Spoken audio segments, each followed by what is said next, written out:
நம்ம சுற்றி இருக்கவங்க அமைதியா இருக்காங்கன்றதுக்காக நம்மளுக்கு எல்லாம் ஆதரவா இருக்காங்கன்னு மட்டும் நீங்க ஒரு நாள் நினைக்க கூடாது. சில பேர் அமைதியா இருப்பாங்க, எது வரைக்கும் கேட்டீங்கன்னா பிரச்சனை வர்ற வரைக்கும் அமைதியா இருப்பாங்க. அவங்க மனசளவுல உங்களை பழி தீக்கணும், உங்க வீழ்ச்சி அவங்க பார்க்கணும்னு கங்கணம் கட்ட உட்காந்துருக்காங்க. ஏன்னா கர்த்தர் உங்களுக்கு கொடுத்த உயர்வு, கர்த்தர் உங்களுக்கு கொடுத்த மேன்மை, கர்த்தர் உங்களுக்கு கொடுத்த மகிமையை பார்த்துட்டு அவங்களால பொறுத்து கொள்ள முடியாம அமைதியா வாயை மூட்ட உட்காந்துருக்காங்க. But they're waiting for an opportunity.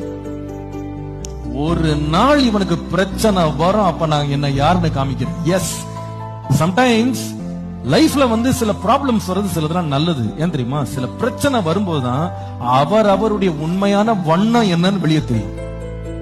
The true colors of some people will come out when you go through problems. உங்களுக்கு ரொம்ப அன்பா சொல்கிறேன், நாம அடிமைத்தனத்துல போய் சிக்காம இருக்கிறதுக்கு பிசாசு நமக்கு முன்பாக எழுப்புகிற இந்த தூஷண வார்த்தை இருக்கு பாருங்க, அதுல நீங்க பலியாயிடவே கூடாது. இது ஒரு ட்ராப். ஒருத்தர் நம்மள செய்யாத குற்றங்களை செய்ததாக நம்மள ரொம்ப கேவலமா பேசும்போது, தூஷணமா பேசும்போது நம்ம அமைதியா போனா நம்ம விடுதலையா வாழலாம்.